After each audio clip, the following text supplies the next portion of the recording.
ओम शांति। हम बाबा की आज 6 तारीख की मुरली सुनेंगे। मुरली का सार बाबा ने कहा, मीठे बच्चे, भविष्य उच्च घराने में आने का आधार है पढ़ाई। इस पढ़ाई से ही तुम बेगर टू प्रिंस बन सकते हो। प्रश्न, गोल्डन स्पून इन माउथ 2 प्रकार से प्राप्त हो सकता है, कैसे? उत्तर, एक भक्ति में दान पुण्य करने से, दूसरा ज्ञान में पढ़ाई से। भक्ति में दान पुण्य करते हैं तो राजा या साहूकार के पास जन्म लेते हैं, लेकिन वह हो गया हद का। तुम ज्ञान में पढ़ाई से गोल्डन स्पून इन माउथ पाते हो, यह है बेहद की बात। भक्ति में पढ़ाई से रजाई नहीं मिलती। यहाँ जो जितना अधिक अच्छी रीति पढ़ते हैं उतना ऊंच पद पाते हैं। ओम शांति।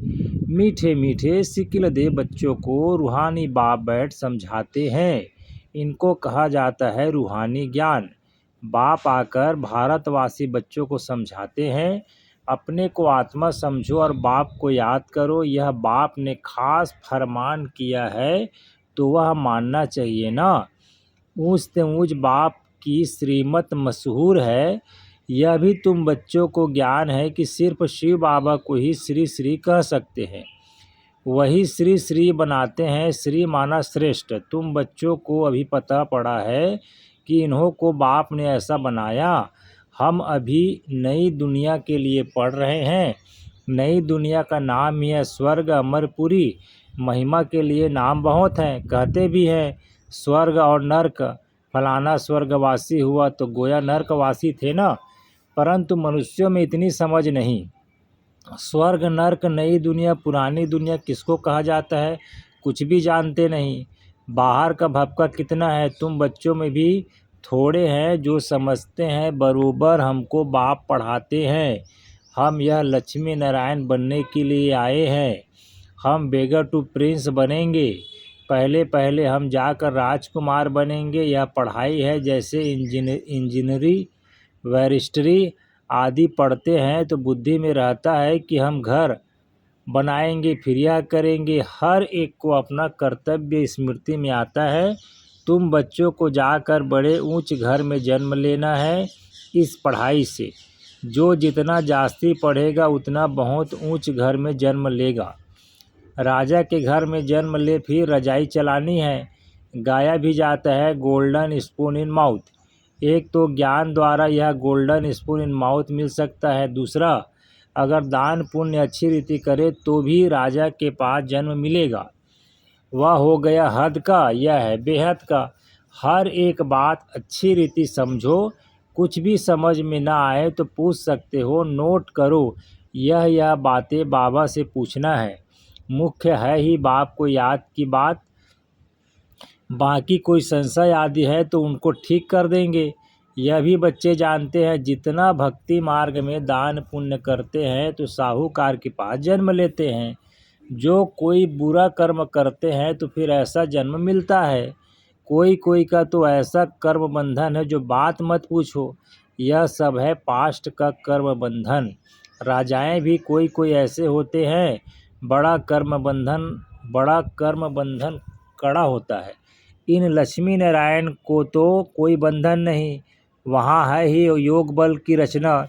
जबकि योग बल से हम विश्व का रजाई ले सकते हैं तो क्या बच्चा पैदा नहीं हो सकता? पहले से ही साक्षात्कार हो जाता है। वहाँ तो यह कॉमन बात है। खुशी में बाजे बजते रहते हैं। बूढ़े से बच्चा बन जाते हैं। महात्मा से भी बच्चे को जास्ती मान दिया जाता है, क्योंकि वह महात्मा तो फिर भी सारी लाइफ पास कर बड़ा हुआ है। विकारों को जानते हैं, छोटे बच्चे नहीं जानते, इसलिए महात्मा से भी ऊंच कहा जाता है। वहाँ तो सब महात्माएं हैं। श्री कृष्ण को भी महात्मा कहते हैं। वह है सच्चा महात्मा। सतयुग में ही महान आत्माएं होते हैं। उन जैसे यहाँ कोई हो न सके। तुम बच्चों को अंदर में बहुत खुशी होनी चाहिए। अभी हम नई दुनिया में जन्म लेंगे। यह पुरानी दुनिया खत्म होनी है। घर पुराना होता है तो नए घर की खुशी होती है ना। कितने अच्छे अच्छे मार्बल्स आदि के घर बनाते हैं। जैनी लोगों के पास पैसे बहुत होते हैं। वह अपने को ऊंच कुल के समझते हैं। वास्तव में यहाँ कोई ऊंच कुल तो है नहीं। ऊंच कुल में शादी के लिए घर ढूंढते हैं, वहाँ कुल आदि की बात नहीं होती। वहाँ तो एक ही देवताओं का कुल होता है, दूसरा न कोई। इसके लिए तुम संगम पर अभ्यास करते हो कि हम एक बाप के बच्चे, सब आत्मा है फर्स्ट, पीछे है शरीर। दुनिया में सब देह अभिमानी रहते हैं, तुमको अभी देही अभिमानी बनना है। गृहस्थ व्यवहार में रहते अपनी अवस्था को जमाना है। बाबा को कितने बच्चे हैं, कितना बड़ा गृहस्थ है, कितने ख्यालात रहते होंगे, इनको भी मेहनत करनी पड़ती है। मैं कोई सन्यासी नहीं हूँ, बाप ने इसमें प्रवेश किया है। ब्रह्मा विष्णु शंकर का चित्र भी है ना। ब्रह्मा है सबसे ऊंच, तो उनको छोड़ बाप किस में आएंगे। ब्रह्मा कोई नया पैदा नहीं होता, देखते हो ना इनको कैसे अडॉप्ट करता हूँ। तुम कैसे ब्राह्मण बनते हो, इन बातों को तुम ही जानो और क्या जाने। कहते हैं यह जौहरी था, इनको तुम ब्रह्मा कहते हो। उनको क्या पता इतने ब्राह्मण ब्राह्मणियाँ कैसे पैदा होंगे। एक एक बात में कितना समझाना पड़ता है, यह बहुत गुह्य बातें हैं ना। यह ब्रह्मा व्यक्त, वह अव्यक्त, यह पवित्र बन फिर अव्यक्त हो जाते। यह कहते हैं मैं इस समय पवित्र नहीं हूँ, ऐसा पवित्र बन रहा हूँ। प्रजापिता तो यहाँ होना चाहिए ना, नहीं तो कहाँ से आए। बाप खुद समझाते हैं मैं पतित शरीर में आता हूँ, जरूर इनको ही प्रजापिता कहेंगे, सूक्ष्म वतन में नहीं कहेंगे। वहाँ प्रजा क्या करेगी, यह इंडिपेंडेंट पवित्र बन जाते हैं। जैसे यह भी पुरुषार्थ करते हैं, वैसे तुम पुरुषार्थ कर इंडिपेंडेंट पवित्र बन जाते हो। विश्व के मालिक बनते हो ना। स्वर्ग अलग है, नर्क अलग है। अभी तो कितना टुकड़ा टुकड़ा हो गया है। 5000 वर्ष पहले की बात है, जबकि इनका राज्य था। वो लोग फिर लाखों वर्ष कह देते हैं। यह बातें समझेंगे भी वही जिन्होंने कल्प पहले समझा होगा। तुम देखते हो यहाँ मुसलमान, पारसी आदि सब आते हैं। खुद मुसलमान फिर हिंदुओं को नॉलेज दे रहे हैं, वंडर है ना। समझो कोई सिख धर्म के हैं, वह भी बैठ राजयोग सिखलाते हैं। जो कन्वर्ट हुए हैं वह फिर ट्रांसफ़र हो देवता कुल में आ जाएंगे। सैपलिंग लगता है। तुम्हारे पास क्रिश्चियन पारसी भी आते हैं, बौद्धि भी आएंगे। तुम बच्चे जानते हो जब समय नज़दीक आएगा तब चारों ओर से हमारा नाम निकलेगा। एक ही भाषण तुम करेंगे तो ढेर तुम्हारे पास आ जाएंगे, सबको स्मृति आ जाएगी। हमारा सच्चा धर्म यह है, जो हमारे धर्म के होंगे वह सब आएंगे तो सही ना। लाखों वर्ष की बात नहीं है। बाप बैठ समझाते हैं तुम कल देवता थे, अभी फिर देवता बनने के लिए बाप से वर्षा ले रहे हो। तुम सच्चे संचे पांडव हो। पांडव अर्थात पंडे, वो है जिस्मानी पंडे। तुम ब्राह्मण हो, रूहानी पंडे। तुम अभी बेहद के बाप से पढ़ रहे हो। यह नशा तुमको बहुत होना चाहिए। हम बाप के पास जाते हैं जिनसे बेहद का वर्षा मिलता है। वह हमारा बाप टीचर भी है। इसमें पढ़ने के लिए कोई टेबल कुर्सी आदि की दरकार नहीं। यह तुम लिखते हो सो भी अपने पुरुषार्थ के लिए। वास्तव में यह समझने की बात है। शिव बाबा तुमको पत्र लिखने के लिए यह पेंसिल आदि उठाते हैं। बच्चे समझेंगे शिव बाबा के लाल अक्षर आए हैं। बाप लिखते हैं रूहानी बच्चे। बच्चे भी समझते हैं रूहानी बाबा, वह बहुत ऊंच से ऊंच है, उनकी मत पर चलना है। बाप कहते हैं काम महाशत्रु है, यह आदि मध्य अंत दुख देने वाला है। उस भूत के वश मत हो, पवित्र बनो। बुलाते भी हैं हे पतित पावन। तुम बच्चों को अभी बड़ी ताकत मिलती है राज्य करने की, जो कोई जीत न सके। तुम कितने सुखी बनते हो, तो इस पढ़ाई पर कितना अटेंशन देना चाहिए। हमको बादशाही मिलती है। तुम जानते हो हम क्या से क्या बन रहे हैं। भगवानुवाच है ना, मैं तुमको राजयोग सिखलाता हूँ, राजाओं का राजा बनाता हूँ। भगवान किसको कहा जाता है यह भी किसी को पता नहीं। आत्मा पुकारती है वो बाबा तो मालूम होना चाहिए ना, वह कब और कैसे आएंगे। मनुष्य ही तो ड्रामा के आदि मध्य अंत को, ड्यूरेशन आदि को जानेंगे ना। जानने से तुम देवता बन जाते हो। ज्ञान है ही सद्गति के लिए। इस समय है कलयुग का अंत, सब दुर्गति में है। सतयुग में होती है सद्गति। अभी तुम जानते हो बाबा आया हुआ है सर्व की सद्गति करने, सबको जगाने आए हैं। कोई कब्र थोड़ी है, परंतु घोर अंधियारे में पड़े हैं, उनको जगाने आते हैं।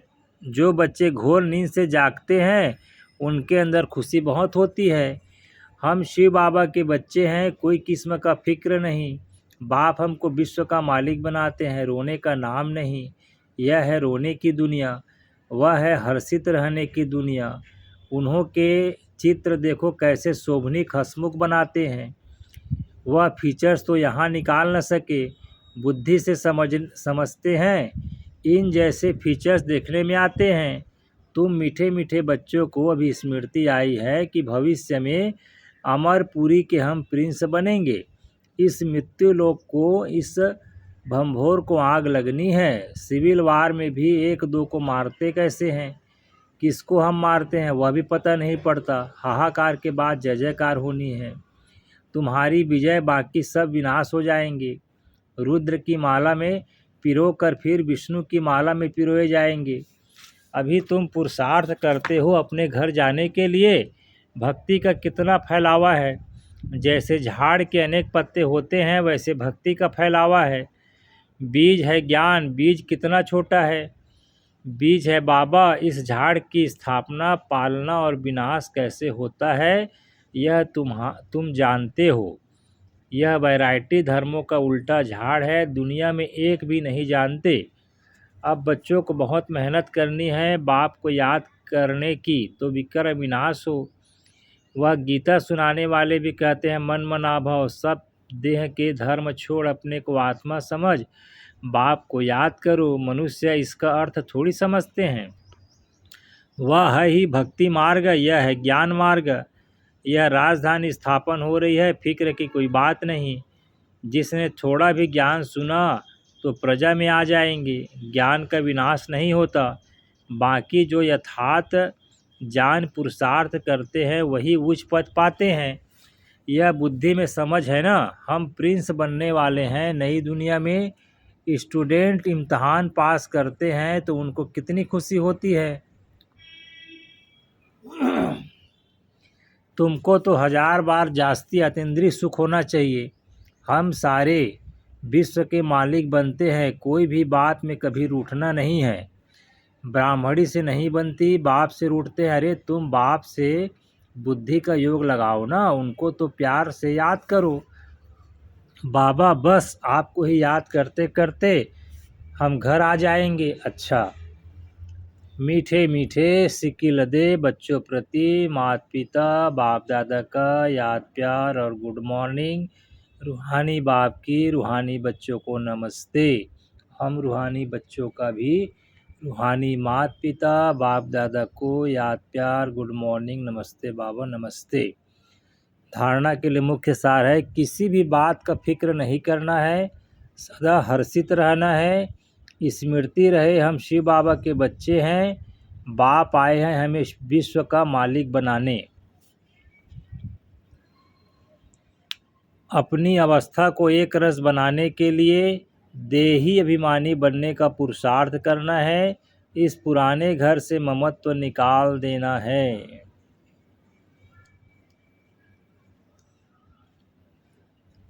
फिर बाबा ने वरदान दिया, मनन शक्ति द्वारा बुद्धि को शक्तिशाली बनाने वाले मास्टर सर्वशक्तिमान भव। मनन शक्ति ही दिव्य बुद्धि की खुराक है। जैसे भक्ति में सिमरण करने के अभ्यासी हैं, ऐसे ज्ञान में स्मृति की शक्ति है। इस शक्ति द्वारा मास्टर सर्वशक्तिमान बनो। रोज अमृत वेले अपने एक टाइटल को स्मृति में लाओ और मनन करते रहो, तो मनन शक्ति से बुद्धि शक्तिशाली रहेगी। शक्तिशाली बुद्धि के ऊपर माया का वार नहीं हो सकता, परवश नहीं हो सकते, क्योंकि माया सबसे पहले व्यर्थ संकल्प रूपी बाण द्वारा दिव्य बुद्धि को ही कमजोर बनाती है। इस कमजोरी से बचने का साधन ही है मनन शक्ति। आज का स्लोगन बाबा ने कहा, आज्ञाकारी बच्चे ही दुआओं के पात्र हैं। दुआओं का प्रभाव दिल को सदा संतुष्ट रखता है। अव्यक्त इशारे। आत्मिक स्थिति में रहने का अभ्यास करो, अंतर्मुखी बनो। सदा बेहद की आत्मिक दृष्टि, भाई भाई के संबंध की वृत्ति से किसी भी आत्मा के प्रति शुभ भावना रखने का फल जरूर प्राप्त होता है। इसलिए पुरुषार्थ से थको नहीं, दिल शिकस्त भी नहीं बनो। निश्चय बुद्धि हो, मेरेपन के संबंध में न्यारे हो। शांति और शक्ति का सहयोग आत्माओं को देते रहो। ओम शांति।